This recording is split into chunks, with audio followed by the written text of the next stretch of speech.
Ladies and gentlemen, welcome. So if you come from the preview for version 6, you'll have seen an introduction on what the new version 6 is capable of, but I thought I'd give you an idea of, first of all, why I made yet another version, why it was necessary, and specifically the issues that this is supposed to fix. So with loading systems, there are always a couple caveats that you have to work around, such as, for example, you cannot tell the inserters, the filter inserters, to choose their stack size themselves based on the filter that they get. Instead, you have to provide the stack size either by manually overriding the stack size or by devising a system that checks the same signal that the inserter receives as filter for the value, so that you can create a control signal for that. I do this with a max finder. But the fact this is one of those things that create issues that you have to fix in some way. And I have done so in my previous systems, but I have also gained extra issues or still had issues with wagons themselves not getting properly loaded in some cases. So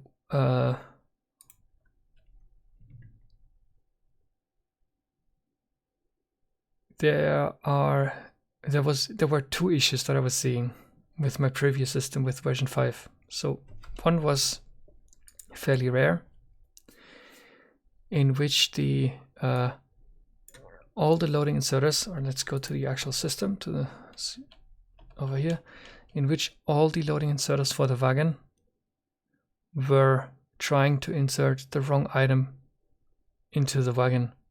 So the wagon would be full, right? It wouldn't have any space anymore. And the only thing that was left was maybe 5 additional items for the last partial stack of the last item into the train could go. But there was still some leftover surplus that the bots had delivered. And at the same time, all the inserters managed to pick up the wrong items, right?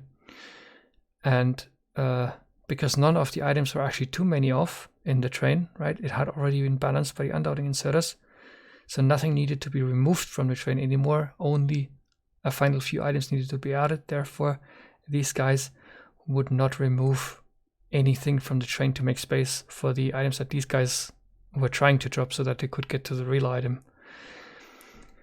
This happens because over here in the system I had a falling edge detector.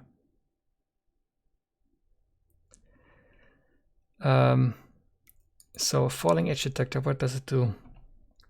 Basically, edge detectors detect a change in a signal. So if you detect when a signal rises, you have a rising edge detector, and if you detect instead when the signal falls, you have a falling edge detector. In this case, these inserters were set to read hand contents with hold. As long as they would hold the item, they would send the signal, and as soon as they let go and put it into the wagon, the falling edge detector would notice and would send that information to my wagon tracking. Right here is where I would track what went into the wagon.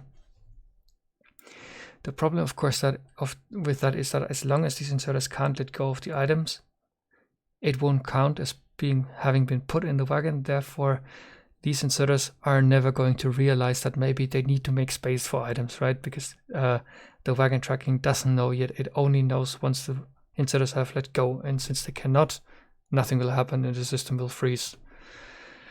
So that was issue 1.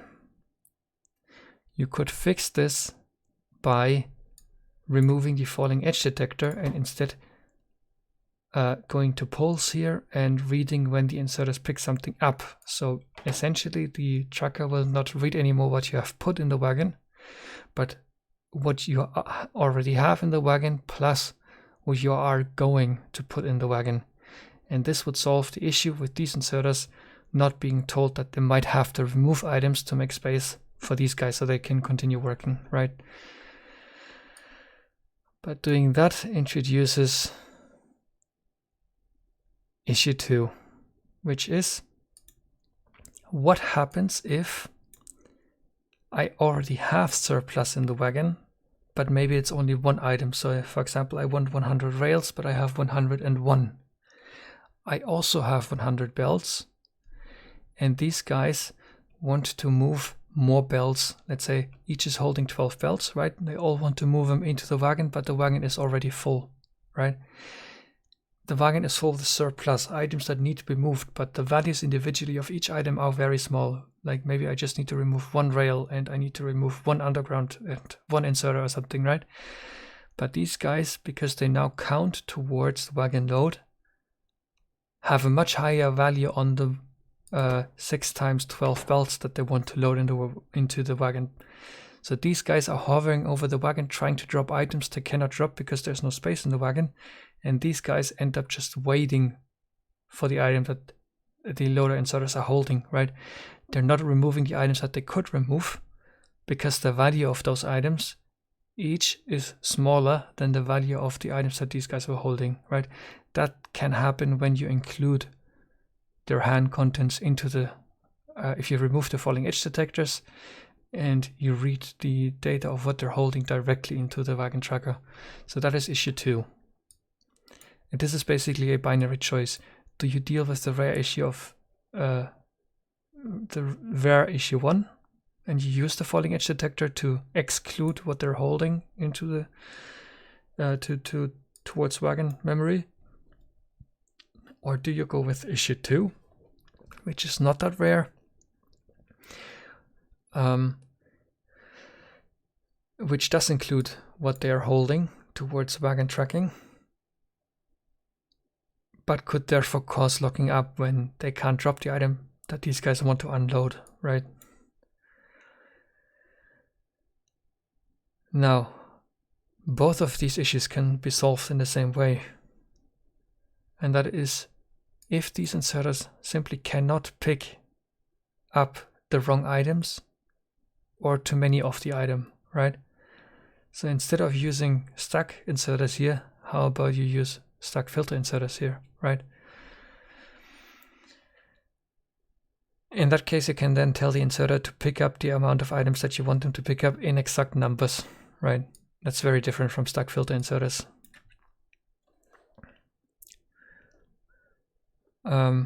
Issue 2 here, the not rare system can also be fixed, and both of these can also be fixed by simply not loading a wagon to capacity. If a wagon is always going to have some space in it, you can trust that even having that it's not going to happen that every inserter is going to pick up the wrong item and then cannot drop it in, right?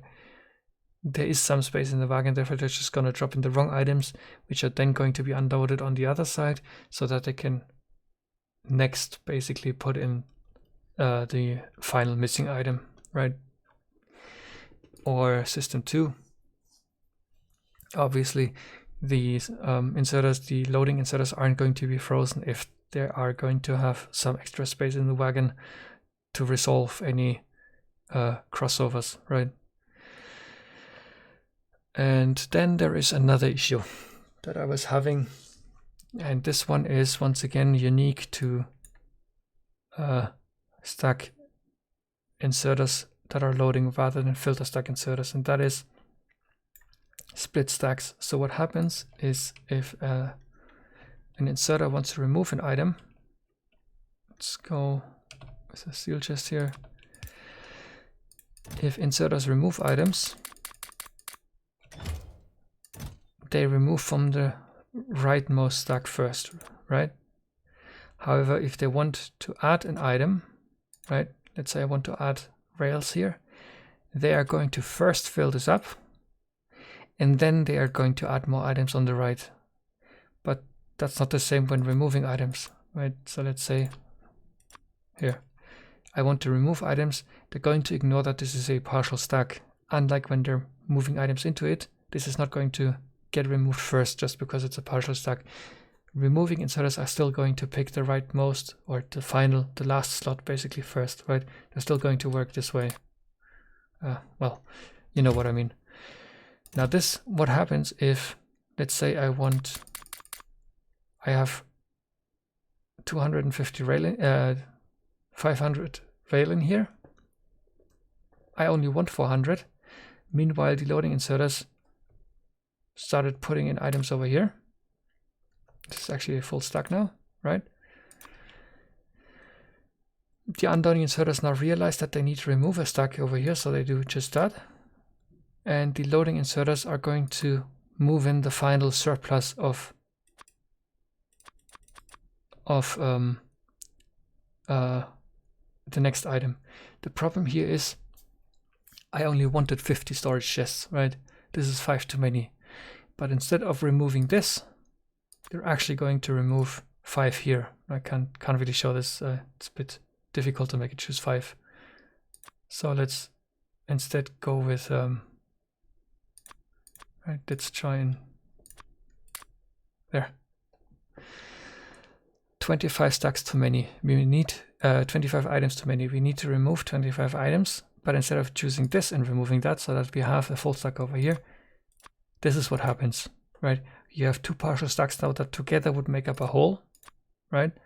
But that's what you're actually going to end up with, because removing inserters, unloading inserters, don't care about partial stacks.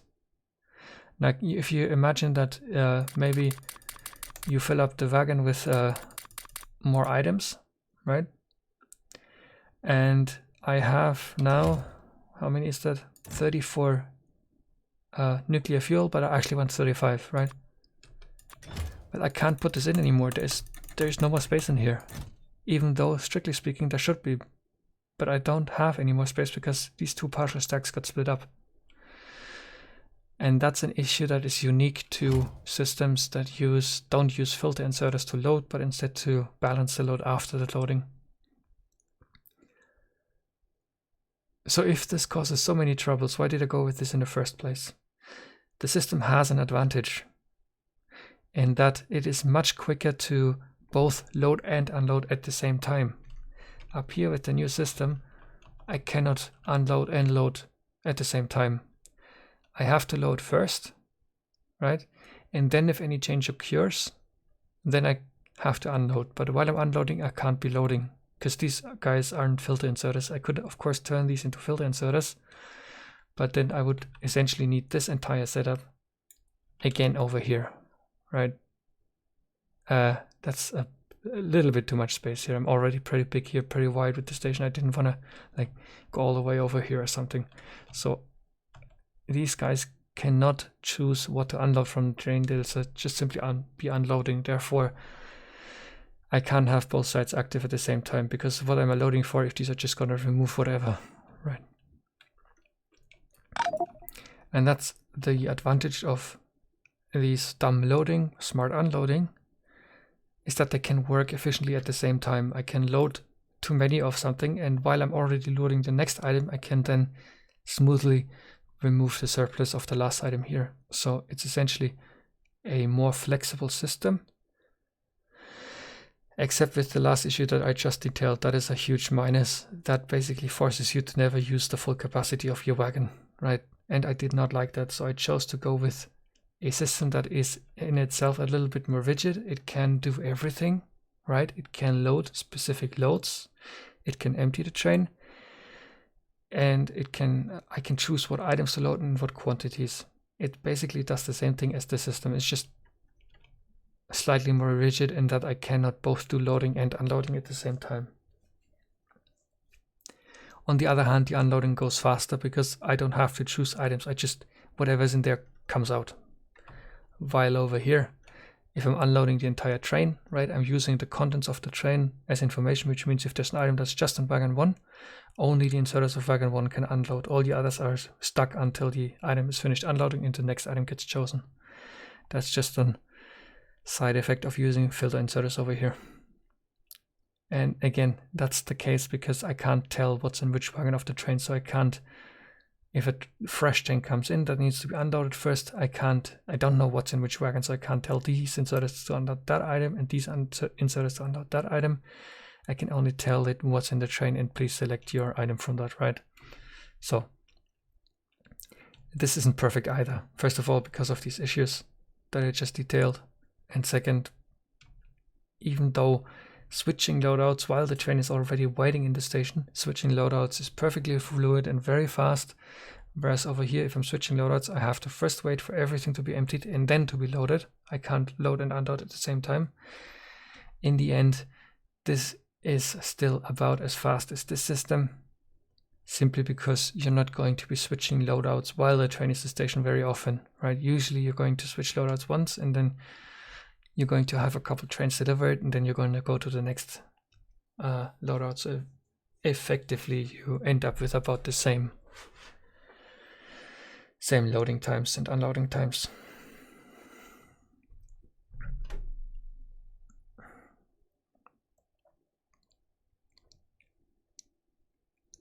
Okay. And as you can see, to all of these issues, the one solution they all have in common is to simply not load the wagon. Here. Sorry, this is the one I mean.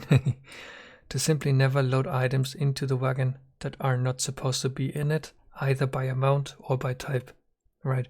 I do not load items into the wagon that are simply not part of the loadout, nor do I load too much.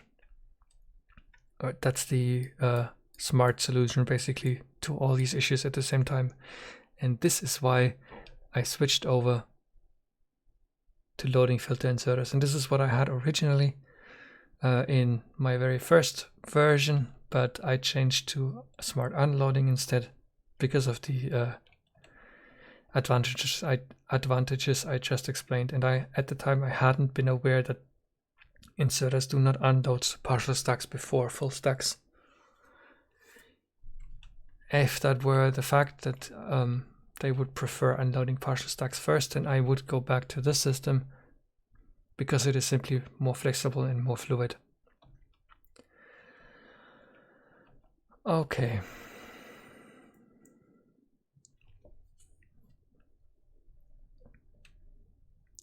Yep. And that's it. Thank you for watching this quick summary, or well, it wasn't so quick actually. It still took me almost 20 minutes, but thank you very much for watching.